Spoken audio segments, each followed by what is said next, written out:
Boa tarde, bem-vindos de volta ao evento. Vamos dar sequência, então, com a mesa da filosofia antiga, que eu tenho a honra aqui de coordenar, mediar. Nós temos a presença aqui, então, nessa mesa, da professora Maria Cecília Gomes dos Reis, que é bastante conhecida da filosofia, né? A turma da filosofia que está aqui sabe, porque traduziu o De Anima, do Aristóteles, que a gente usa muito em aula, o Fedro de Platão, e, recentemente, ela traduziu Cartas e Máximas Principais de Epicuro, inclusive é uma obra premiada, né? A professora Maria Cecília é da Universidade Federal da ABC. E... Premiada por você, nesse minuto. Não, eu vi no seu resumo, não tem? Então foi alguma coisa que escapou. Temos também a Carolina Araújo, minha amiga e parceira, professora da UFRJ, da filosofia também. A Carolina é mais conhecida por seus estudos sobre Platão, há muito tempo ela se dedica a isso. E, de uns tempos para cá, ela tem produzido muita coisa sobre mulheres. Ela é uma das fundadoras da Rede Brasileira de Mulheres Filósofas e começou a trabalhar, dando visibilidade, publicando traduções de filósofas da antiguidade, que é uma coisa muito difícil, rara, né? A gente não estuda isso nos cursos de filosofia. E ali, nossa conhecida, querida amiga e parceira Renata Casarini, todo mundo já conhece, professora aqui do Latim da UF, a quem a gente agradece por estudar o Sêneca, porque na filosofia temos pouquíssimos estudiosos de filosofia latina, então a gente agradece, mesmo da Letras, que venha para cá e nos ajude com suas traduções, comentários, estudos. E ela publicou recentemente o Sobre a Brevidade da Vida e sobre o ócio. Está ali na banquinha também, quem quiser. E então eu passo a palavra para a primeira que vai falar, que vai ser a professora Maria Cecília. Boa tarde. Muitíssimo obrigada mais uma vez pela alegria de conhecer a Federal Fluminense e poder ter essa jornada tão agradável sobre mulheres tradutoras.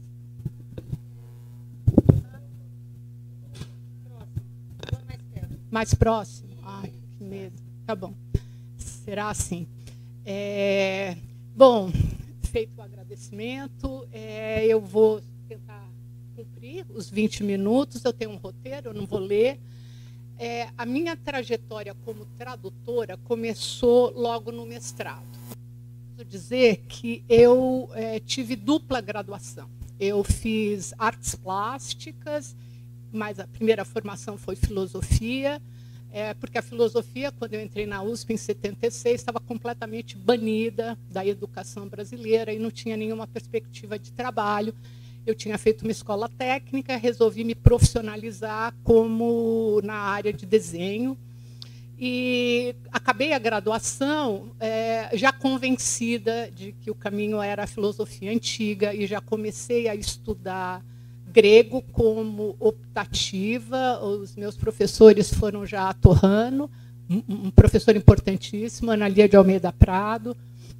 E entrei, então, no mestrado em 1983 e eu fui orientada a fazer uma tradução. Eu não tinha propriamente orientação em antiga. O meu departamento da USP não tinha ali, na ocasião, nenhuma vaga em antiga. E o Janotti, o professor José Arthur Janotti, me abrigou. E, na época, o Francis Wolff estava dando aulas na USP. Então, Francis Wolff, que me introduziu a Aristóteles, o orientador Janotti e Luiz Henrique Lopes dos Santos, que tinha me dado lógica aristotélica, disseram: você deve fazer uma tradução. Eu falei: que bom. E eles me sugeriram que eu traduzisse os Segundos Analíticos. Eu tenho a impressão que, por a razão, seria o trabalho publicado do professor Porchat. Eu vi os Segundos Analíticos e achei que era muita areia para o meu caminhãozinho. E vi também, isso era 83, vi também que o De Anima, o Peripsiquese de Aristóteles, estava sendo objeto de muita pesquisa nas academias europeias. E eu fiquei particularmente interessada. Ele estava sendo estudado também pela filosofia da mente, como uma alternativa ao dualismo, como se o Kahneman fosse um precursor do funcionalismo. E eu disse a eles, eu quero traduzir o Peripsiquese. Ah, tá bom, pode traduzir o Peripsiquese. Eu já tinha uma filha, e em 83 eu fiquei grávida da minha segunda filha, eu estou trêmula.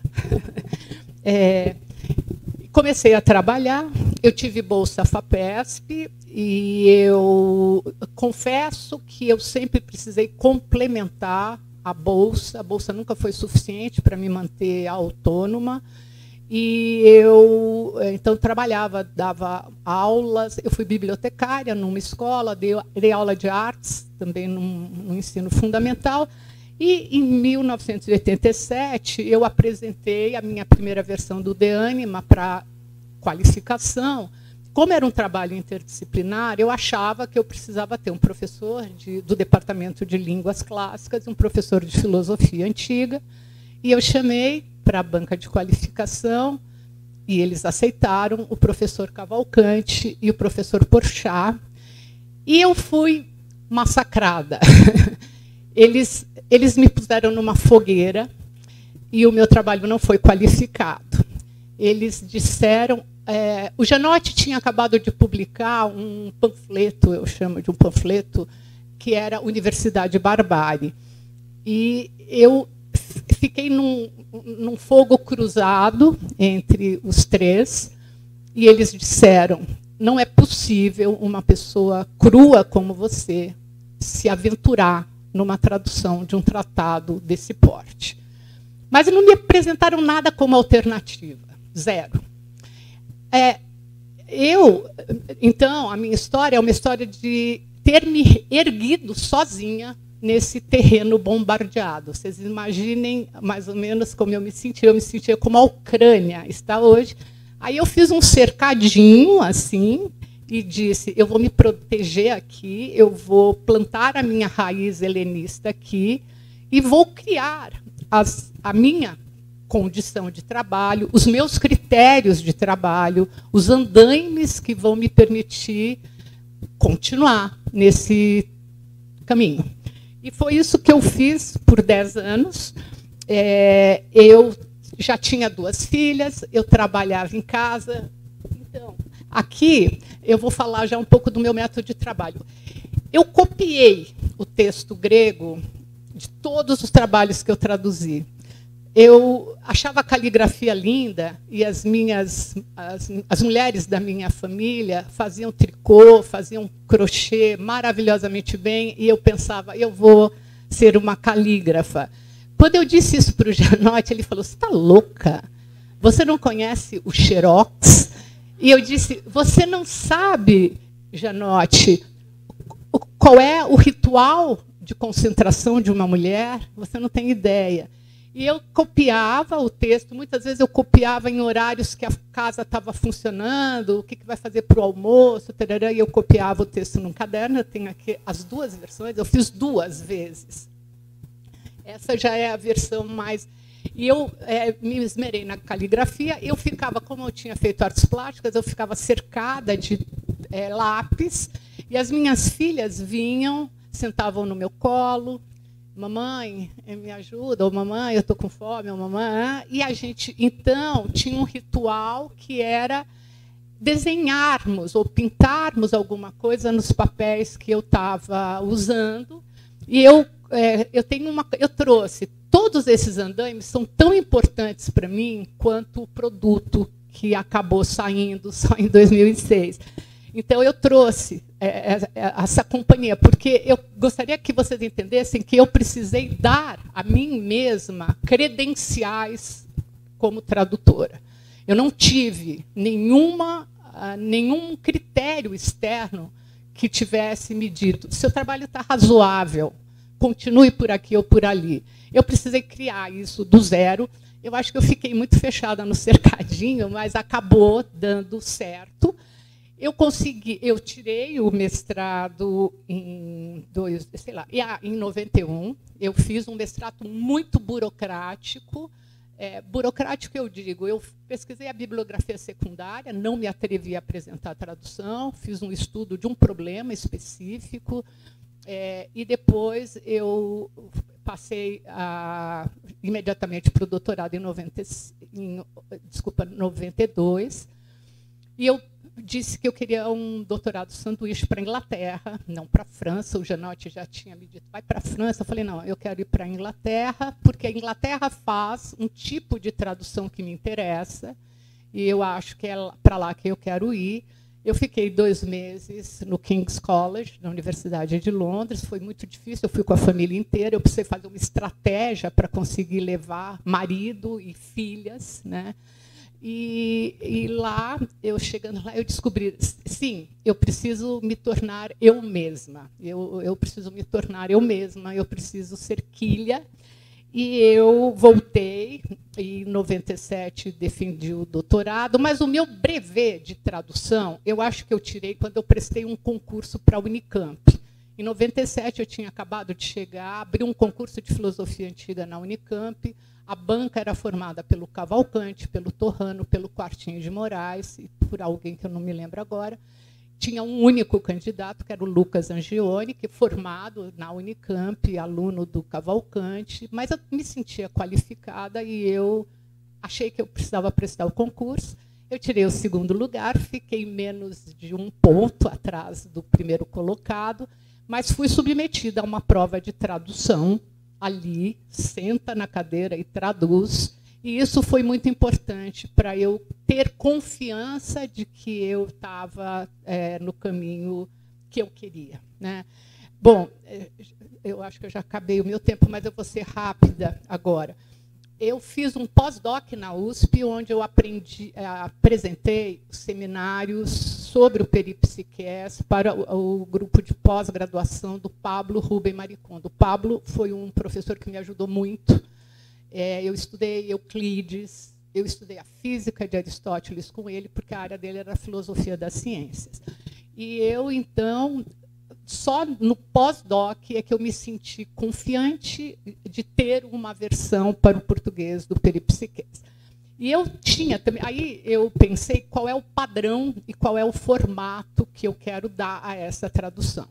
E o que eu pensava era o seguinte: eu quero fazer um trabalho para todos, que não seja só voltado para a pós-graduação da USP. Eu quero apresentar um ensaio que introduza um leitor inteligente e curioso num tratado belíssimo. Eu preciso dizer que o peripsiqués me formou intelectualmente. A teoria da vida de Aristóteles é uma coisa poderosíssima, está na sintonia da biologia contemporânea mais avançada. Eu acho que eu tinha consciência disso. E eu pensei, eu quero que isso seja lido não apenas por alunos da pós-graduação da USP. E eu pensava também o seguinte: para ler e absorver esse tratado, não basta a versão em português. É preciso um aparato de leitura, análise de argumento, não com técnica analítica da filosofia anglo-saxã, porque eu acho que isso seria uma coisa que afastaria, tornaria o texto por demais árido, né? O aparato árido, mas eu tinha certeza que se tratava de análise e síntese. Aliás, é a versão que Platão dá para a dialética no Fedro, o método de divisão e reunião. Então, eu pensava, eu tenho que analisar os argumentos para promover uma leitura sinóptica de toda a argumentação. Então, esse meu trabalho foi acompanhado de papéis. A oficina, eu chamei essa apresentação de a tradução como oficina de linguagem, porque oficina de linguagem mesmo, desde a caligrafia até as iluminuras, até as análises. O De Anima é uma rede de análises muito complexa, Isso, então, eu me servi, olha, esse aqui eu acho que expressa melhor. Eu me servi das cores para fazer as distinções conceituais. Dinamis, energia, inteléria, e todos os fatores envolvidos na análise de Aristóteles, eu fui fazendo e associando cores. E as minhas filhas vinham e faziam acréscimos, e era muito gratificante esse mundo separado da universidade que eu construí para mim.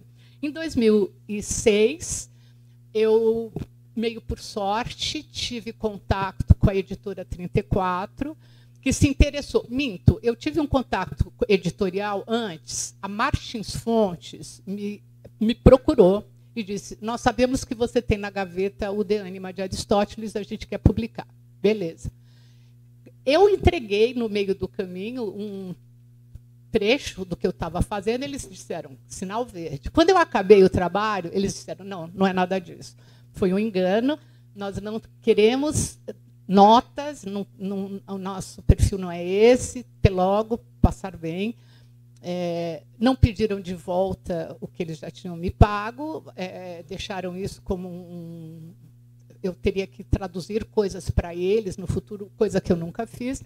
Ficou na gaveta, de fato, até que, em 2006, a editora 34 soube que eu tinha essa tradução, e eu entrei em contato com eles, e eu tenho a alegria de dizer que foi o primeiro título da editora 34 em clássicas, o De Anima. Isso foi uma alegria muito grande para mim. Depois, assim, os outros textos, eu estou acabando, os outros textos que eu escolhi, o Fedro, na sequência eu escolhi o Fedro, primeiro porque eu acho lindo, lindo, lindo, lindo, lindo, lindo, lindo. E eu acho também que é um belíssimo diálogo para entrar no platonismo. É um diálogo que, do ponto de vista da psicologia antiga, que se tornou a minha área, o meu tema principal, ele é muito interessante, ele alude à alma do mundo, né, platônica.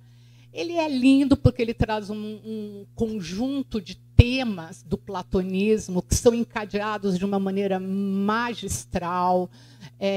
E eu acho que tem o tema do amor permeando tudo, e o amor platônico é visto também de uma maneira bastante enviesada, e eu achava que esse era um diálogo que eu queria traduzir para ensinar aos meus alunos. Eu adoro ser professora, e eu dou sempre o De Anima de Aristóteles e o Fedro de Platão para abrir o caminho de Aristóteles, que é, antes de mais nada, um filósofo natural, e um platonismo, que é muito mais do que o dualismo e o ascetismo, que muitas vezes fecha Platão numa caixinha muito estreita, né?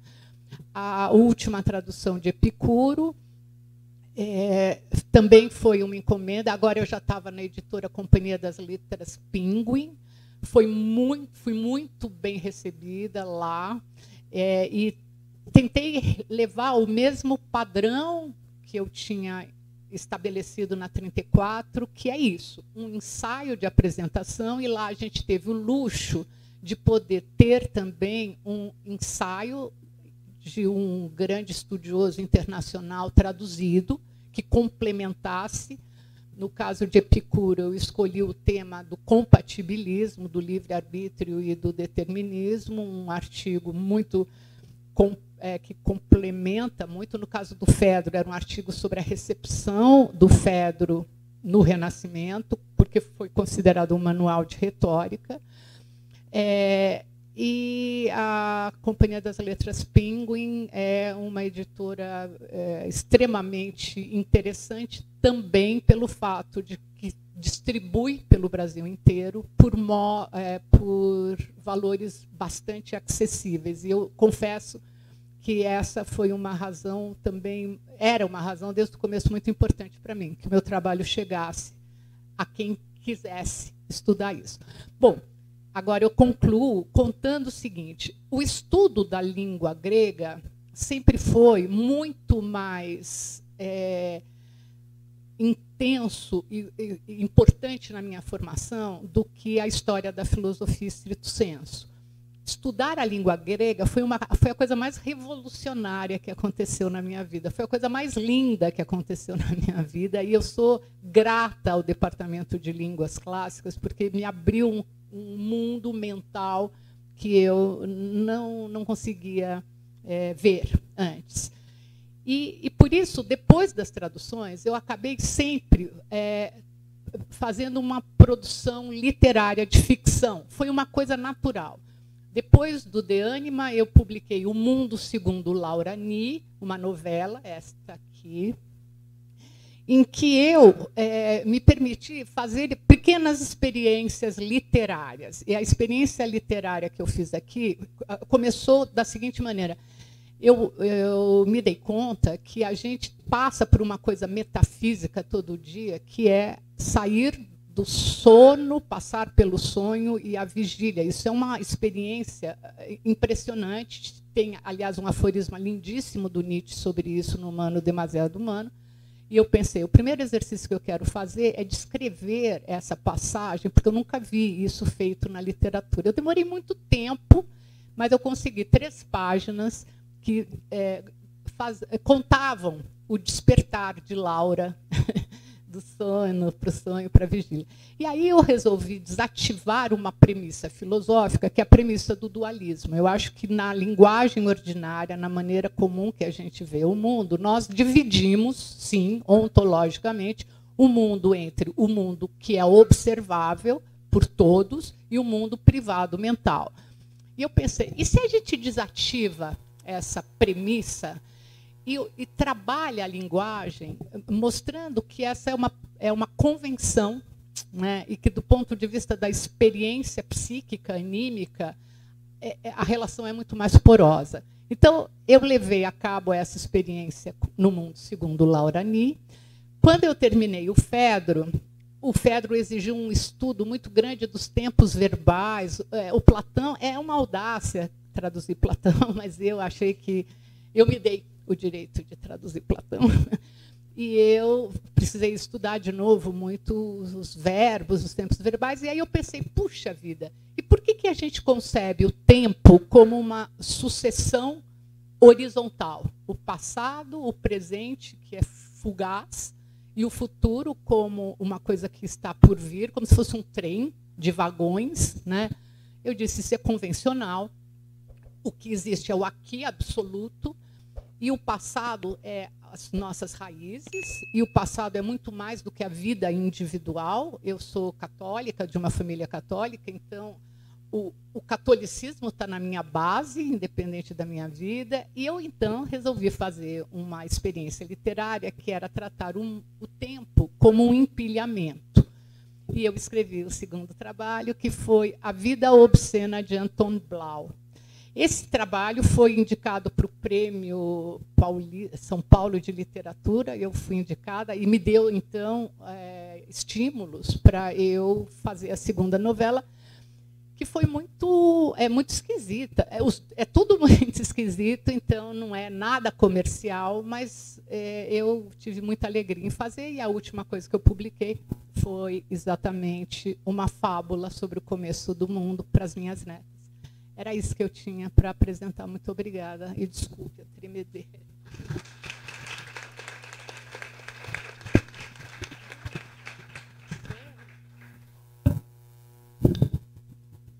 Bom, difícil falar depois desse depoimento, né?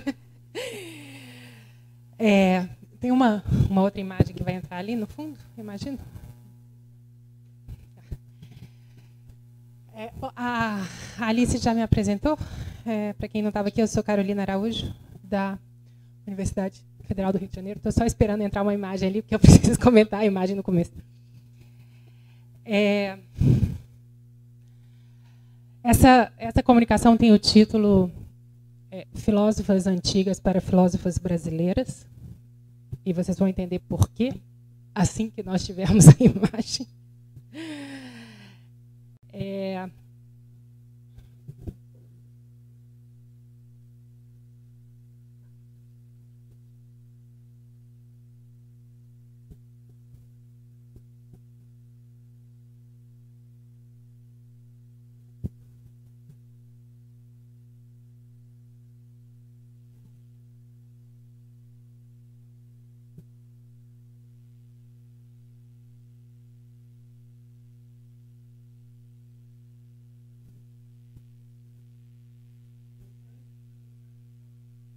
Vamos sem? Bom, então vocês imaginem. Meu envolvimento com essa questão começou em 2014, quando eu ouvi de alunas sobre o seu desconforto, alunas minhas, sobre o desconforto em ambiente de sala de aula predominantemente masculino, em que os colegas se sentiam à vontade para fazer comentários que elas entendiam como desrespeitosos. E foi então que eu comecei a elaborar o que se tornou o relatório Mulheres na Pós-Graduação em Filosofia no Brasil, que foi publicado pela Associação Nacional de Pós-Graduação em Filosofia, ANPOF, em 2016, a partir de dados do INEP e da plataforma Sucupira. Em 2019, eu elaborei um estudo bem mais amplo, que monitorou esses números ao longo de 14 anos, de 2004 a 2017. Então, o que esses estudos mostram é o gráfico que vocês não estão vendo, da chamada tubulação com vazamento. As mulheres são, de modo consistente ao longo desses 14 anos, 37% dos graduandos em filosofia, 31% dos discentes de mestrado, 27% dos discentes de doutorado e 20% dos docentes de pós-graduação. Então, aí vocês podem ver o que é um gráfico de tubulação com vazamento. E que isso é, na verdade, uma representação imagética de uma multiplicação de histórias parecidas com a que a professora Maria Cecília acabou de contar aqui, que são reiteradas na filosofia. Isso quer dizer que os números indicam que a chance de uma graduanda tornar-se docente de pós-graduação em filosofia é 2,5 vezes menor do que o seu colega do sexo masculino. Bom, esses trabalhos que eu considero alarmantes deram origem a um projeto de ensino, pesquisa e extensão, Quantas Filósofas, vocês veem o logo ali em cima, coordenado por mim, em parceria com o professor Ulisses Pinheiro, e hoje baseado no Departamento de Filosofia da Universidade Federal do Rio de Janeiro.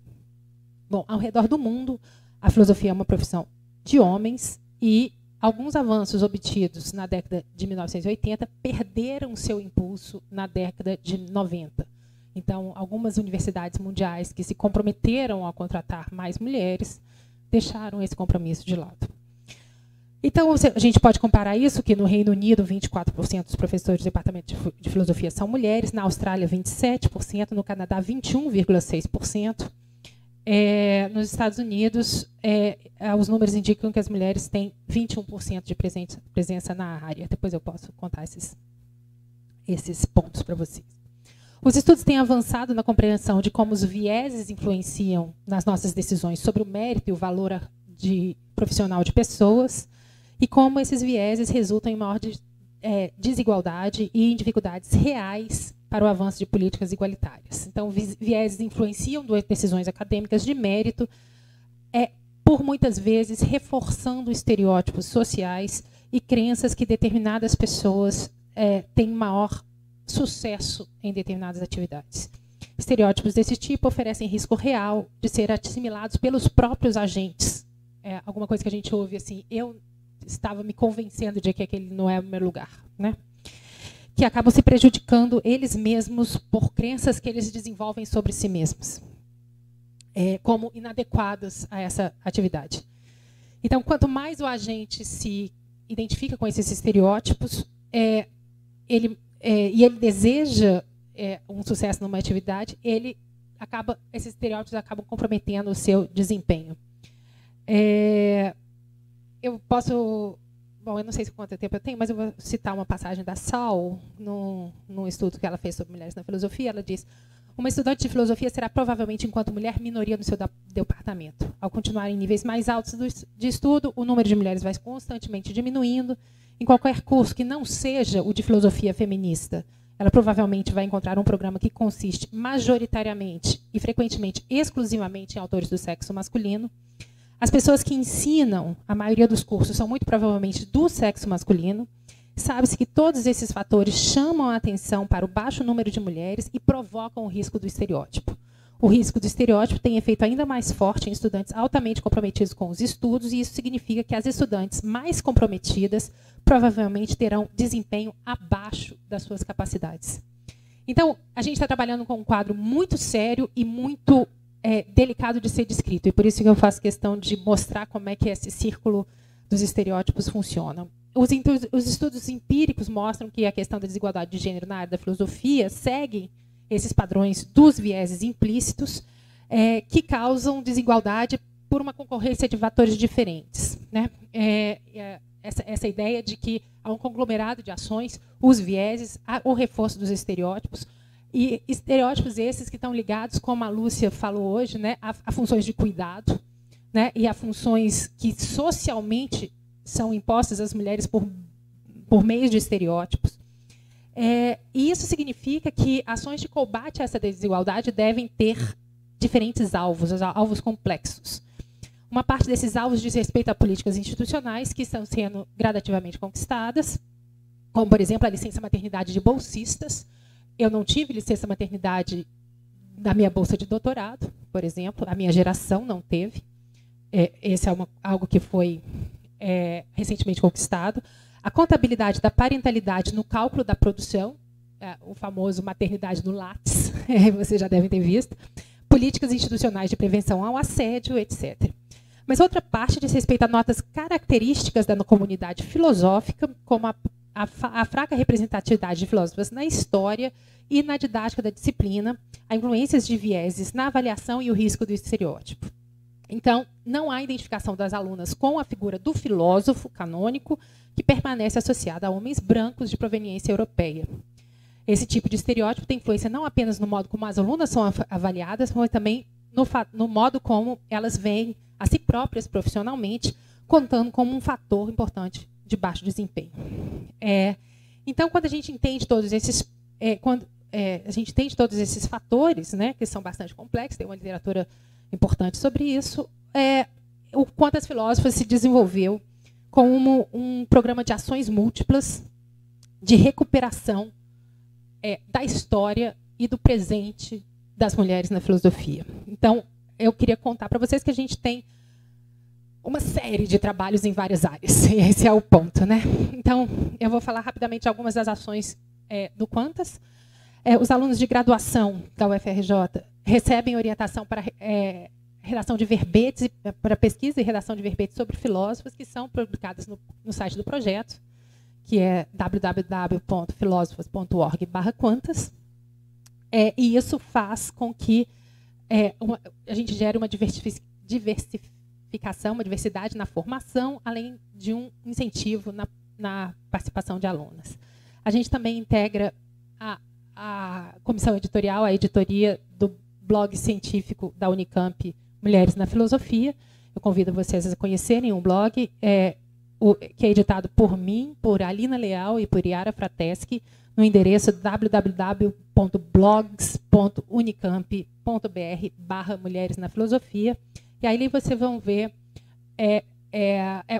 o blog funciona como uma enciclopédia, vocês vão ver os melhores pesquisadores do Brasil escrevendo sobre filósofos e temas ligados às mulheres na filosofia.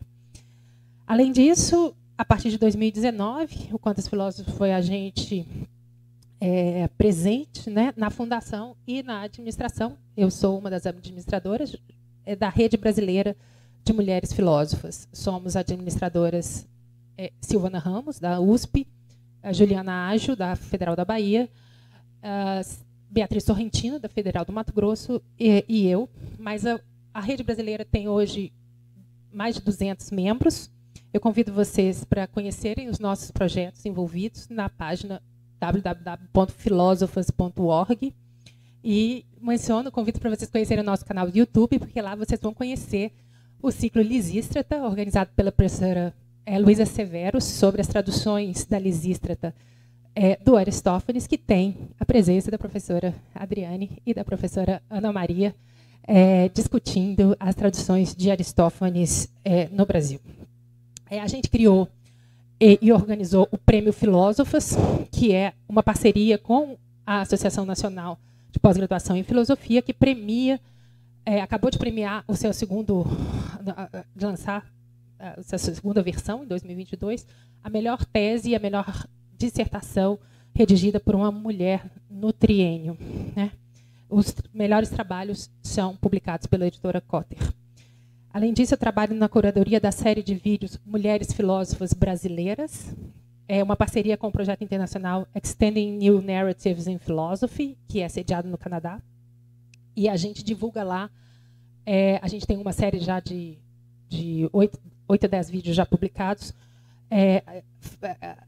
filósofas brasileiras contando sobre filósofas brasileiras, né? E retomando esse projeto. Bom, isso é o ponto geral do Quantas Filósofas, e agora eu queria falar da perna dos Quantas Filósofos, que tem relação direta com a tradução e a tradução dos clássicos. Eu sou uma professora de História da Filosofia Antiga, e essa perna do Quantas Filósofos se chama Filósofas Antigas para Filósofas Brasileiras. Ela foi agraciada com o programa, a Bolsa Cientista do nosso estado, da FAPERJ. Então, ele conta agora com o projeto FAPERJ. E a motivação desse projeto vem desse monte de fatores que eu falei para vocês, mas a partir de uma necessidade de repensar o modo como a disciplina de História da Filosofia Antiga é ensinada, por causa de todos esses fatores.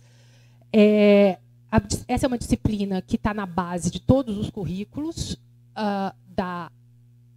em filosofia, de cursos de graduação em filosofia, e ela é marcada por uma ausência significativa de mulheres autoras, de abordagens sobre as mulheres filósofas. O Dicionário de Filósofos Antigos, do Richard Goulet, apresenta uma contabilidade que impressiona. São 2.493 filósofos, dos quais 86 são mulheres, ou seja, 3,45%. Mas não é isso que mais espanta. O que espanta é que um aluno médio de graduação em filosofia não sabe nomear nenhuma dessas 86. Então, como assim existiam essas mulheres? Então, o projeto Filósofas Antigas para Filósofos Brasileiros visa exatamente produzir esse material didático para cursos de História da Filosofia Antiga. Então, eu vou falar um pouquinho do que está em curso, do que está sendo feito, só para vocês terem uma ideia. Então, uma vertente do projeto é a tradução das obras das filósofas, né? Isso já está em curso.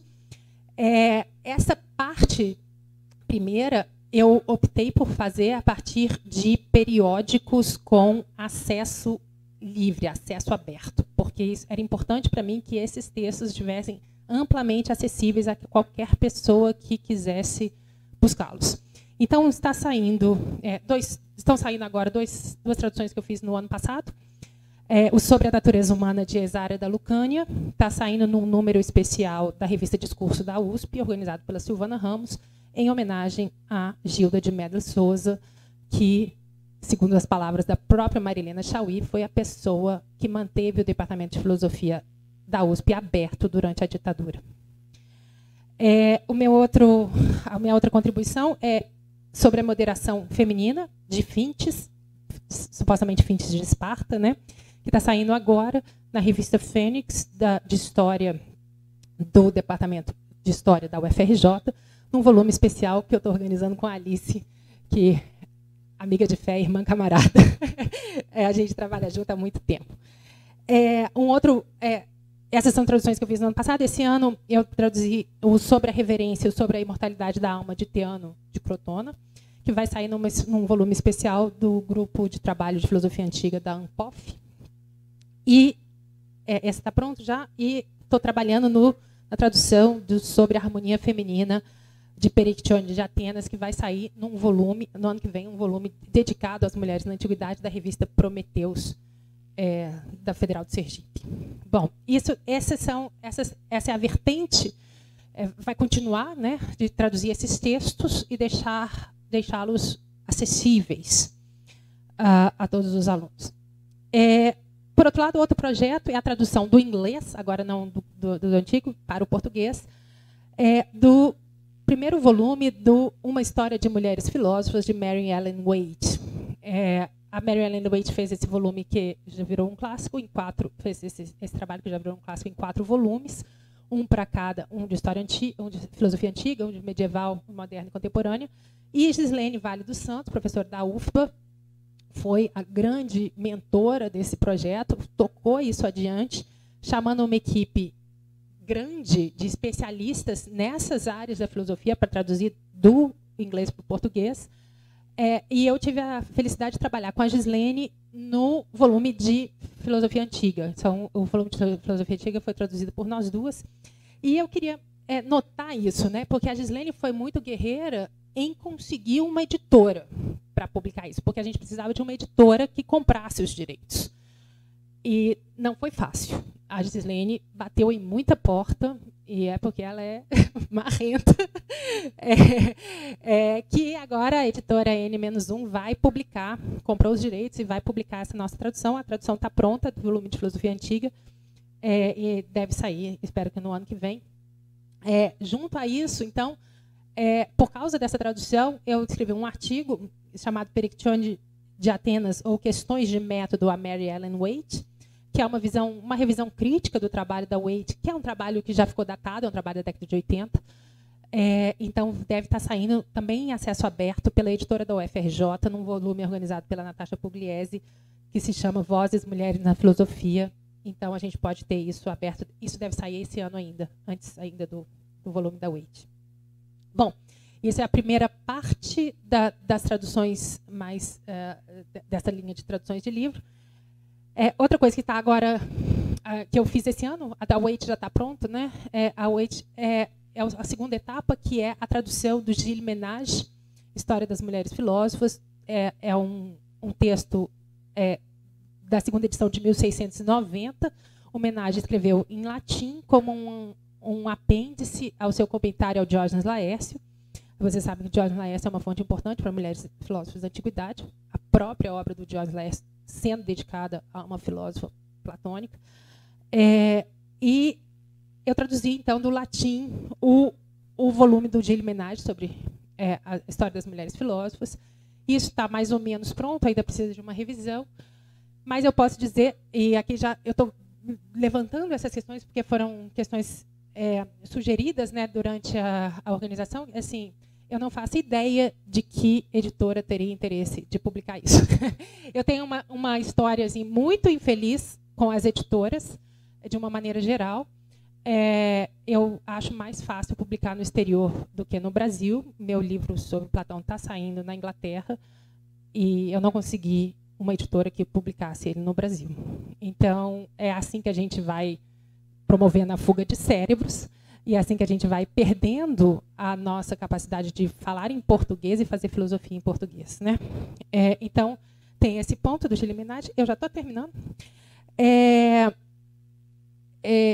Eu tenho um outro projeto ainda dentro do Filósofas Antigas para os Filósofos Brasileiros, que é um manual, um livro didático com os textos das filósofas antigas, reunindo tudo isso. Isso está em elaboração. A ideia é que isso fique pronto daqui a 2 anos. Eu já tenho uma proposta de publicar em inglês. Eu não sei aonde que eu vou publicar isso no Brasil. De novo, é esse problema da questão, né? Mas eu fico feliz porque, nesse semestre de 2022-1, eu dei o primeiro curso que eu tive notícia, um curso de graduação só sobre mulheres filósofas na antiguidade. É um seminário especial de História da Filosofia Antiga, só sobre as mulheres filósofas, e traduzir todo o material que precisava ser traduzido para dar esse curso. Então, e é a partir desse material que eu estou fazendo esse manual. E queria terminar convidando vocês para um outro evento dessa ação. Acaba de ser aprovado, a gente ainda vai abrir uma chamada de trabalhos, o colóquio regional América Latina da Sociedade Internacional de Estudos Socráticos, International Society for Socratic Studies, encontro regional latino-americano no ano que vem. Uma parte, eu estou fazendo esse projeto junto com a Cláudia Márcico, uma parte no Rio de Janeiro, na UFRJ, uma parte em Buenos Aires, e a parte no Rio de Janeiro é um colóquio sobre mulheres na tradição socrática. Pensando na Lúcia hoje de manhã falando do Xenofonte, aí mais um lugar importante do Xenofonte, mas quem está trabalhando com esse tema será muito bem-vindo, tá bom? Então a gente vai ter um colóquio internacional, várias pessoas importantes já confirmaram presença vindo de fora do Brasil. Obrigada pela atenção de vocês.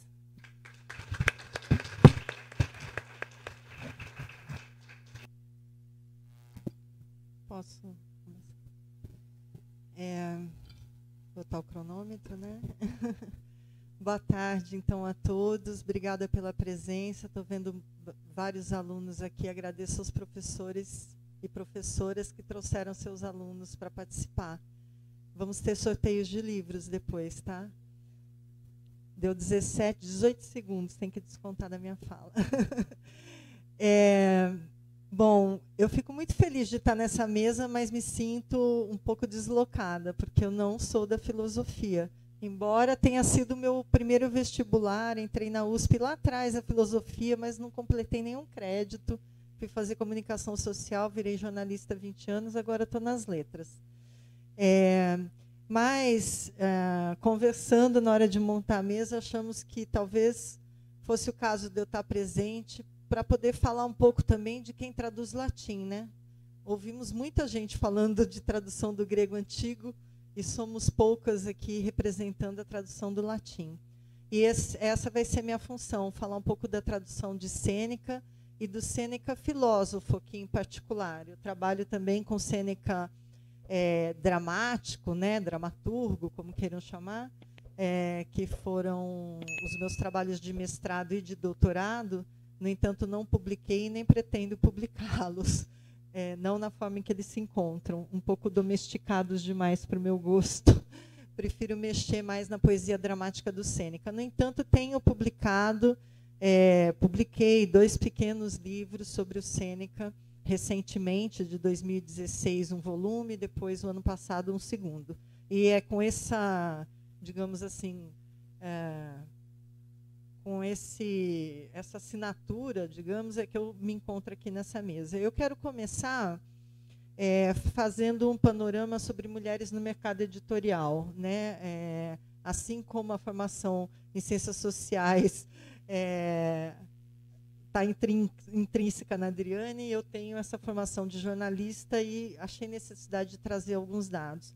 Em junho, eu levantei, junto à Associação Brasileira das Editoras Universitárias, a ABEU, um segmento desse mundo editorial que me parece um pouco mais democrático, pelo menos tenho essa impressão, né? Levantei uns dados que são os seguintes: das 126 editoras afiliadas, né, editoras universitárias afiliadas, naquela ocasião, em junho, 51 tinham como diretor ou coordenador, diretor ou coordenadora, uma mulher. Isso representa 40% do total. Então, se eu estou certa de que é democrático, ainda somos minoria, 40%. Como eu não ia ficar listando as 51, eu tenho a lista, para quem se interessar, posso fornecer. Eu adotei como critério citar apenas as casas ou a casa editora das universidades das nossas convidadas. Um critério, adotei esse. Acontece que a única que se encaixou foi a Unifesp, da nossa colega Lúcia Sano, né?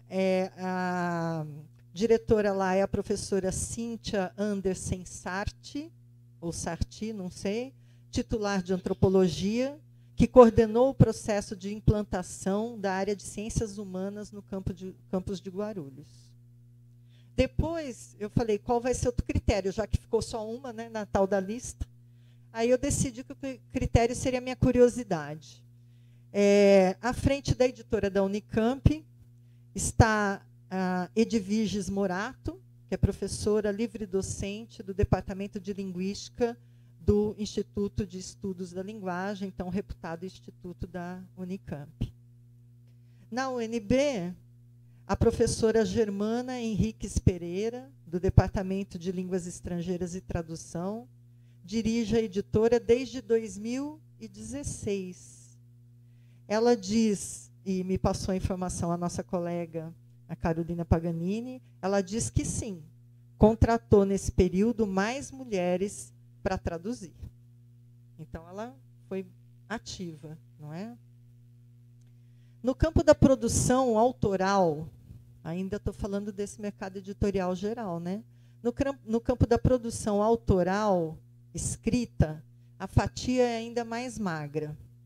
A pesquisadora Regina Dalcastanhe, que é professora titular de literatura brasileira na UNB, num artigo publicado neste mês, no Suplemento Pernambuco, que é um jornal de crítica literária, que eu recomendo fortemente, ela afirma, vou abrir aspas, em todas as áreas, romance, poesia, contos e crônicas em geral, as mulheres vêm produzindo mais e com maior visibilidade nestes últimos anos no Brasil.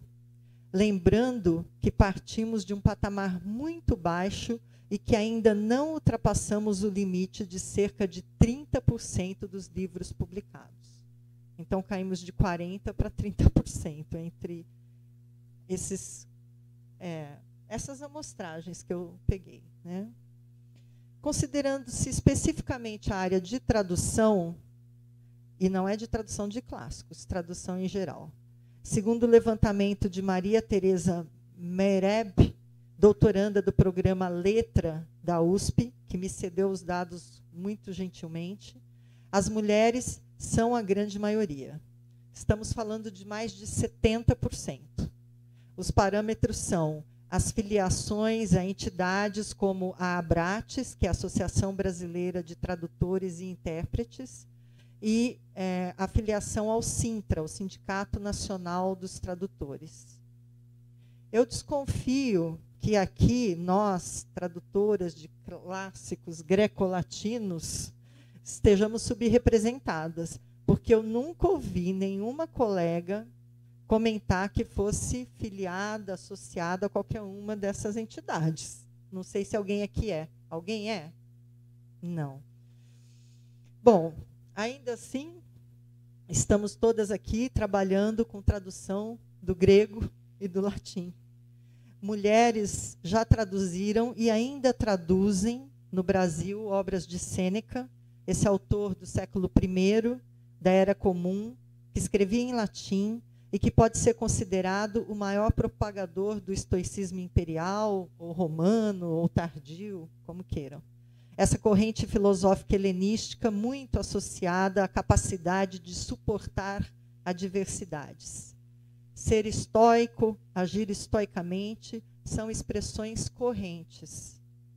Pela tradição dos manuscritos, sua obra filosófica é dividida em diálogos, tratados e epístolas. Mas a banalização editorial tem alocado essa matéria sob o rótulo genérico de autoajuda.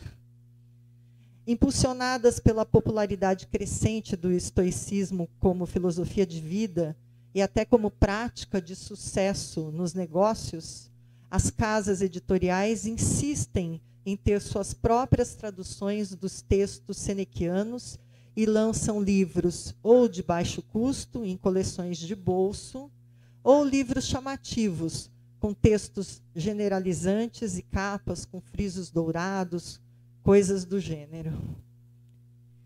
A imagem que vocês têm projetada fui eu que compus com uma foto tirada há 2 ou 3 semanas da vitrine da livraria Blux, que fica aqui ao lado do nosso campus, aqui em Niterói. Livros de autores estrangeiros sob os títulos Ser Estoico, O Pequeno Manual Estoico, Diário Estoico. Estava assim a vitrine, eu não pedi para ninguém montar a vitrine, eu só tirei foto. Pedi autorização, eles me deram. Do lado de dentro da livraria, logo na entrada, estão livros de bolso de filosofia.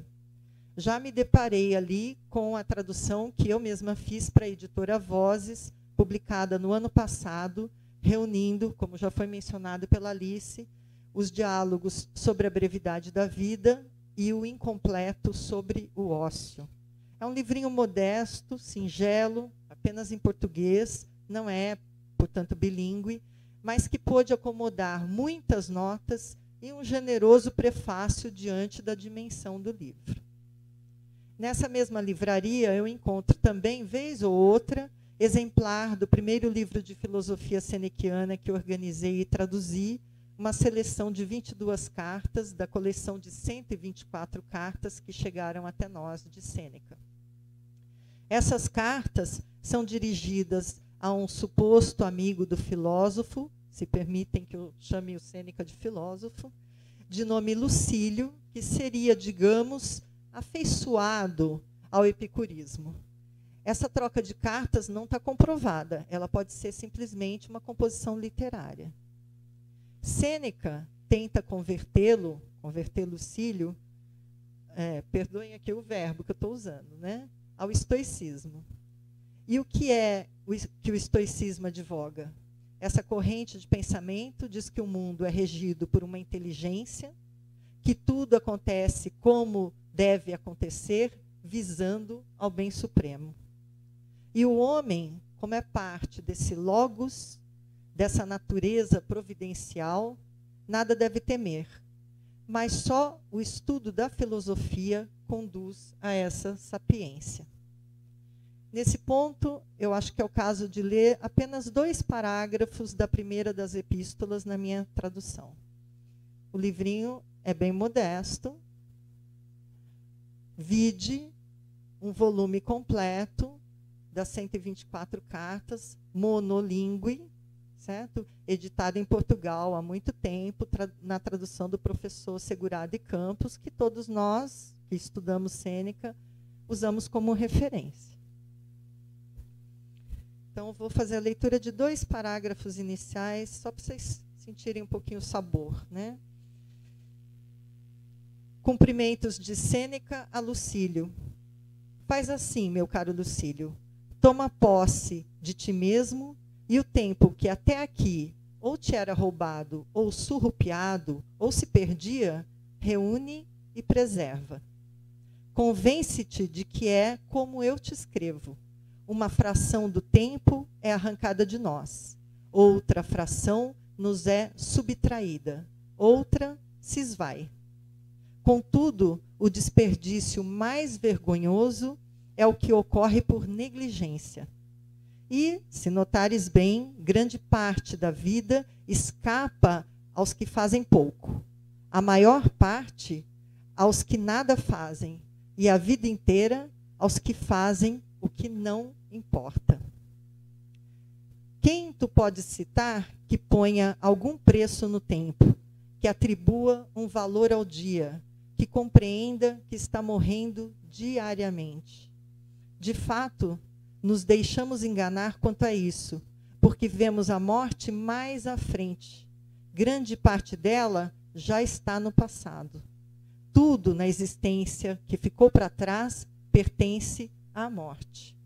Logo, meu caro Lucílio, faz o que me escreves que vens fazendo. Abraça todas as horas. Assim, acontecerá de dependeres menos do amanhã, se tiveres tomado o hoje em tuas mãos. A vida transcorre enquanto é adiada. Essa é a minha tradução desses 2 parágrafos iniciais. O tempo que passa e a morte são pontos fundamentais para a filosofia de Sêneca. Assim, quando fui abordada por um profissional da editora Vozes de Petrópolis sobre minha disposição em traduzir Sêneca, logo pensei, como projeto, uma seleção de cartas com notas e uma introdução. Como a edição não seria bilíngue, propus um cabeçalho para cada carta e me dispus a inserir ao menos uma frase em latim nesse brevíssimo texto de apenas um parágrafo. Então, vou ler o primeiro parágrafo aqui. O parágrafo que é essa introdução à carta. Abre aspas. Tudo na existência que ficou para trás pertence à morte. Fecha aspas.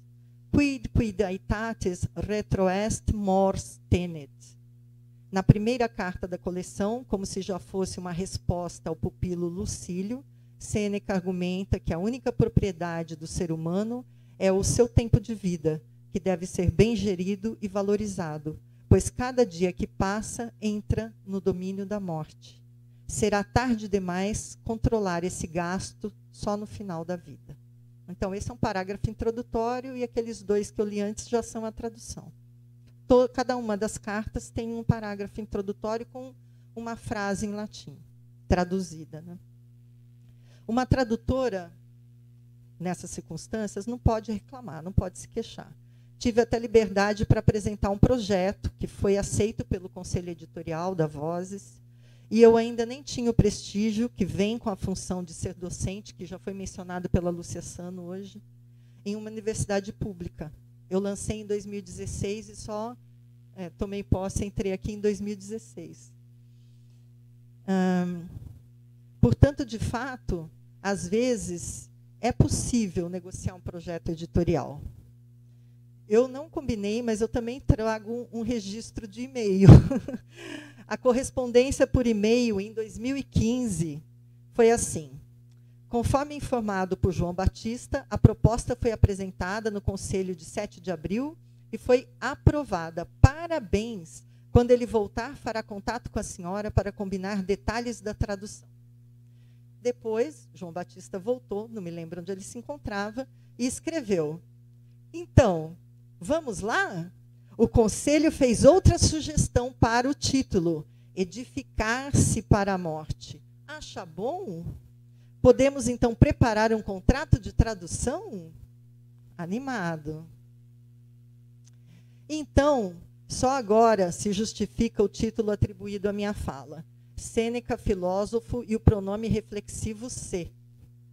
Acontece que o se foi tudo que o Conselho pediu a mais. Minha proposta era edificar para a morte. Convenhamos que edificar-se soa totalmente autoajuda. Mas eu aceitei. A tradutora cedeu em troca de imprimir notas e mais notas numa seleção econômica, numa edição, econômica e não bilíngue das epístolas de Sêneca. Eu não me arrependo. Não se trata disso. Mas de reconhecer que estou ajudando a nutrir, com um pouco mais de elegância, assim eu espero ao menos, a promoção de Sêneca como autoajuda. Depois dessa publicação, propus a tradução de Diálogos Consolatórios do autor, que conta até o momento, essa matéria, né, conta até o momento apenas com uma edição no Brasil, traduzida por Cleonice Furtado de Mendonça Van Hayt, editada pela Pontes, em 1992, sob o título Cartas Consolatórias. É uma edição esgotada, que pode custar na estante virtual entre R$ 35 e R$ 180. Eu fiz a pesquisa ontem à noite. Minha proposta não foi aceita. E a editora insistiu na tradução de Sobre a Brevidade da Vida, com a contrapartida de que depois eu poderia executar o projeto das Consolações. Bom, João Batista saiu e essa ideia morreu.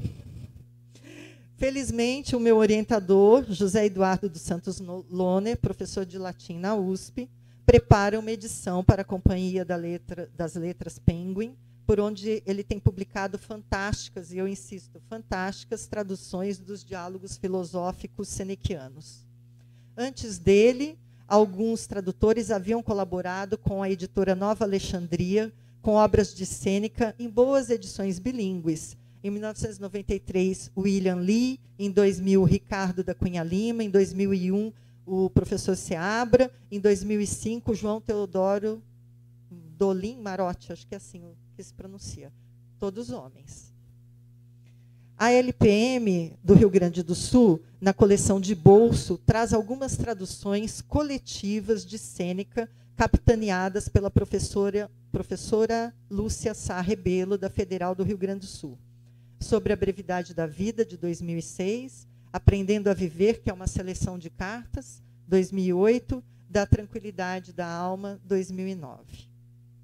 Quero encerrar fazendo referência à professora da USP, falecida em 2006, Ingeborg Brahen, e sua tradução senequiana, o Tratado sobre a Clemência, publicado pela primeira vez pela editora Vozes, a mesma que publicou as minhas traduções, em 1990, num volume com outras obras latinas.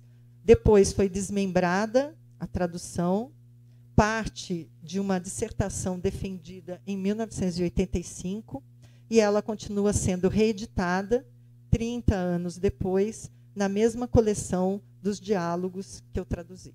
Muito obrigada.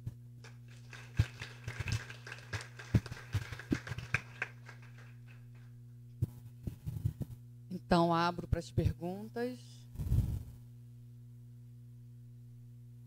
Vocês têm as perguntas que você quer fazer? Eu tenho uma pergunta para Maria Cecília. Me comoveu tremendamente seu depoimento. Assim, acho que estamos vendo depoimentos muito transparentes, né? Eu procurei ser, mas o meu parece menos dramático do que o seu. Mas eu fiquei muito curiosa quando você insistiu, que tinham insistido com você, que você fizesse uma tradução. Aí eu fiquei me perguntando, será que insistiram com os outros alunos? Com aqueles que eram homens também? Todo mundo tinha que fazer tradução? Esse é meu questionamento. Naquela época, a você foi impingida essa tarefa. Não que seja não meritória, muito pelo contrário, estamos aqui entre tradutoras, né? Mas eu queria entender se havia 2 pesos, 2 medidas. Obrigada. Não haviam 2 pesos e 2 medidas. Não havia 2 pesos e 2 medidas. Na verdade, era o seguinte: eu queria estudar filosofia antiga e precisei inventar uma estratégia. E a estratégia que eu inventei foi estudar Heidegger, porque daí eu teria algum professor para me estudar em Heidegger e eu continuaria estudando a parte de Heidegger ligada à antiguidade. E foi por isso que o professor Franklin Leopoldo Silva me mandou para o Janotti. Quando o Janotti me recebeu e viu que eu já estudava língua, ele disse: você deve fazer um trabalho com tradução, porque tem uma carência enorme no Brasil. E eu achei muito interessante, embora eu confesso o seguinte, os meus colegas da USP olhavam para mim como se eu fosse uma escriba, como se eu fosse alguém de segunda categoria, porque eu não estava me preparando para fazer a grande obra maravilhosa de filosofia que ia sair da minha cachola do nada. Isso que aconteceu, tá? E eu acho que o Janotti teve uma visão, eu acho que o que não se esperava, e eu acho que foi imaturo da minha parte, desconhecendo os antagonismos dos departamentos, querer chancela de 2 figuras emblemáticas, solenes, que tinham problemas. Mas a interdisciplinaridade da pesquisa, na minha maneira de ver, exigia que eu passasse pelo crivo da filosofia antiga e de línguas clássicas.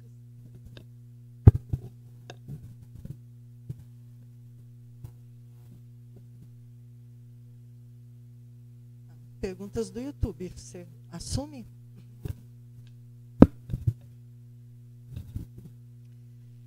Para Renata, de Clara Crepaldi. Como tradutora, você se preocupa com a apropriação de Sêneca pela direita? Como você lida com isso? Essa é a Clara. Ainda é minha amiga, apesar dessa pergunta.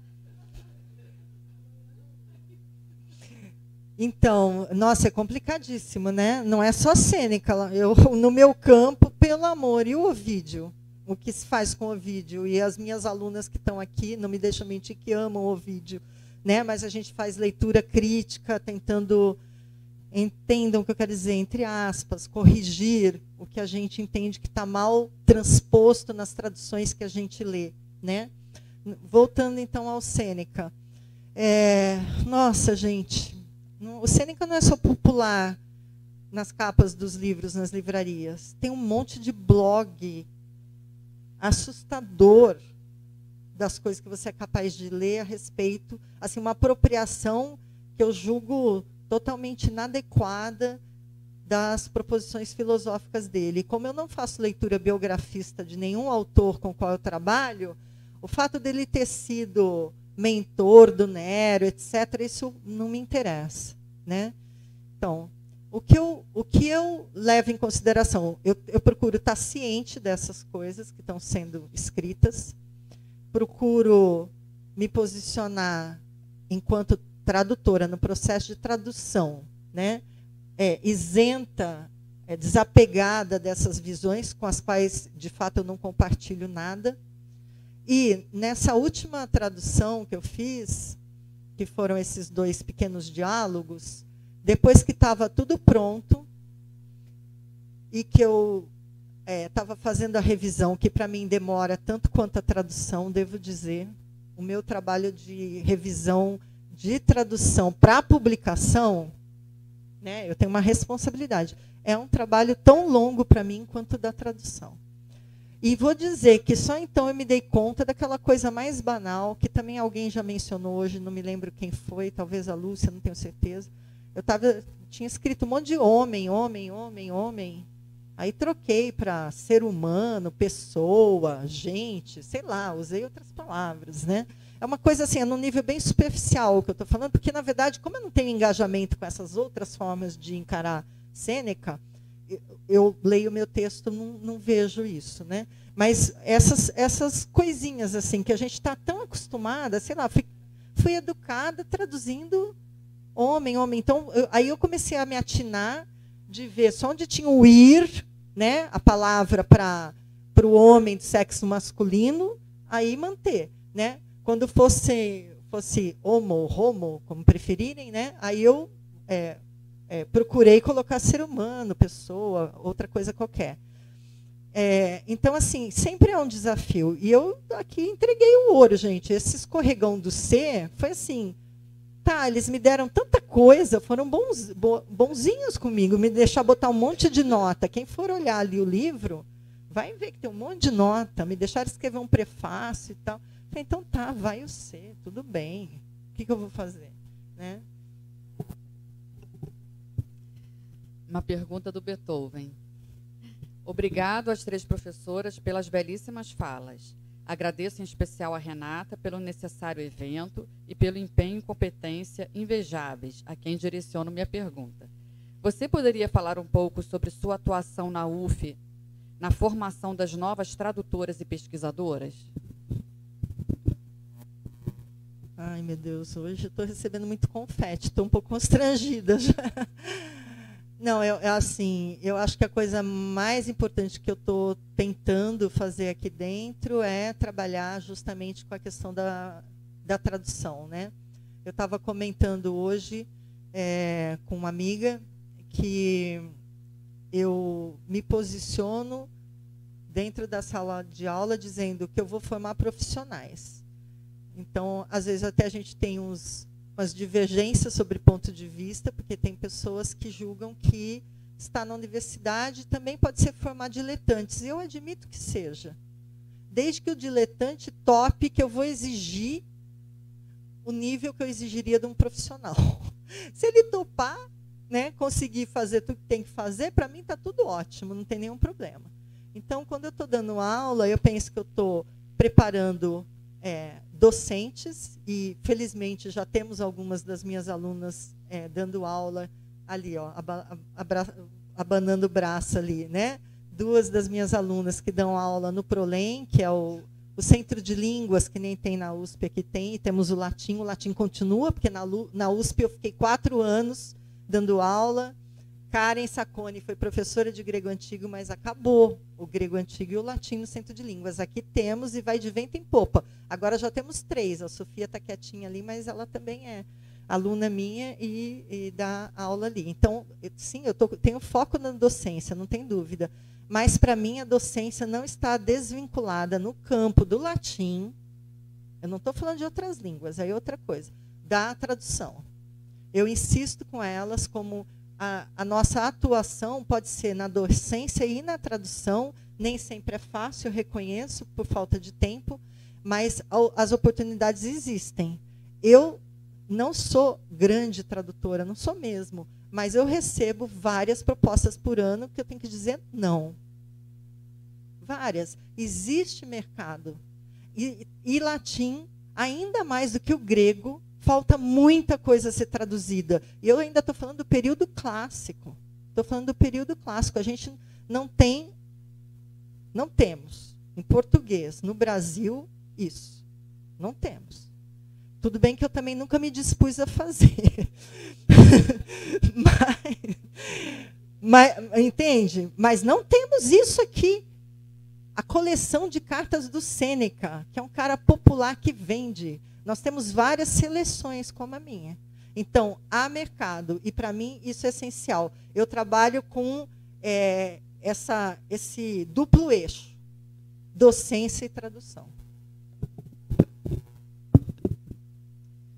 Carolina, vou juntar duas perguntas aqui para você, tá? Uma do João Gabriel. Ele está perguntando se o seu trabalho voltado aos filósofos tem recebido alguma resistência no âmbito acadêmico. E a segunda, da Ana Luísa, pergunta se você já vivenciou casos de xenofobia, né? Já que você publicou na Inglaterra, se você já sentiu alguma coisa, de viver alguma situação de preconceito por ser uma tradutora brasileira.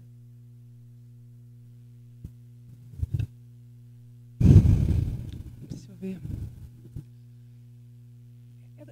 Eu não diria que isso é xenofobia. Xenofobia eu acho que é alguma coisa diferente. Eu acho que tem sim uma restrição da produção acadêmica internacional ao sul global. E isso é fato, isso está narrado, tem uma bibliografia imensa sobre isso. Diz que a gente chama de ilha do conhecimento, né? O fato, por exemplo, de que os anglófonos não aprendem outra língua, por exemplo, e dominam um campo. Então, se você quiser jogar naquele jogo, você tem que fazer aquilo. Então, eu acho que isso é estrutural. Eu não acho que é pessoal contra mim. Eu acho que é estrutural contra a pesquisa que todos nós fazemos. Então, eu acho que tem isso. Eu não acho que isso exatamente é xenofobia. Eu acho que isso é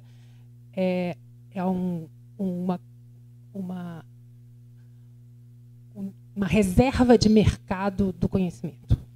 E isso é feito de uma maneira sistemática, inclusive com o controle das publicações de maior impacto. E a outra questão sobre as filósofas, esse trabalho sobre filósofas antigas, né, ele é muito dócil, né? Especificamente essa da tradução. As pessoas acham interessante, não é isso que incomoda, né? Agora, o trabalho disso que eu chamo, eu esqueci de falar disso na minha fala, mas eu considero que eu faço desde 2016, com mais publicamente, é o que eu chamo de ativismo acadêmico. Ou seja, mudar uma realidade intraacadêmica e que diz respeito especificamente à profissionalização de filósofos. Então, especificamente sobre isso.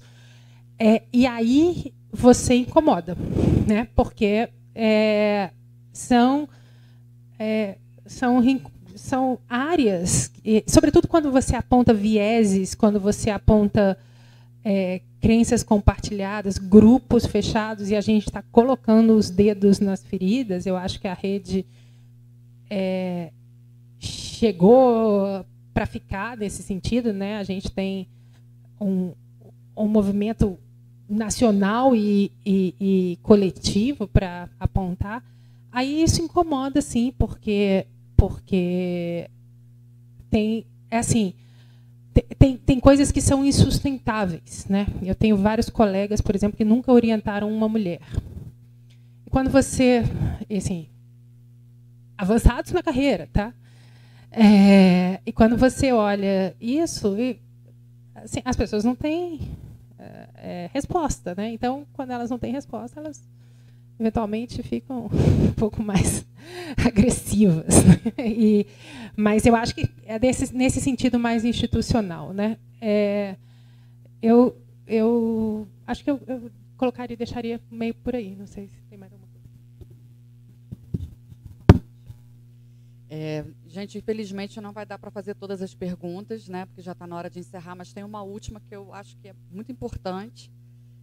Talvez ela não tenha resposta, mas ela não é dirigida para ninguém e também é anônima, mas é uma pergunta muito boa. Nos eventos de tradução que já vi, principalmente de clássicas greco-latinas, vi poucas mulheres nas mesas, quase nenhuma. Isso já indica a importância de um evento como esse. Para além disso, vi ainda menos pessoas negras. Por isso pergunto, onde estão os tradutores negros de clássicas? Onde estão as mulheres negras que traduzem clássicos? Vocês as conhecem?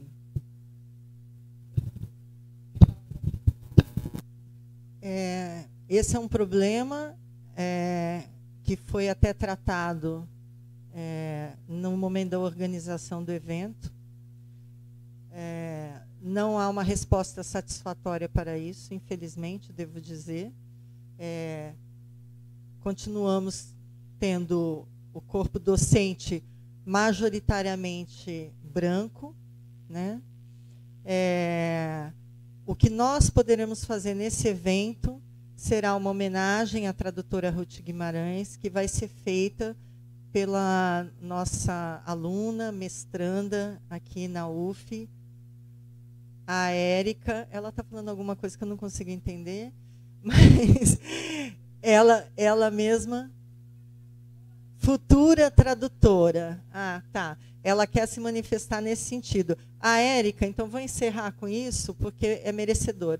Primeiro dia de aula, primeira turma que eu peguei de latim, perguntei para as pessoas o que queriam fazer. A maior parte queria ir para outros cursos.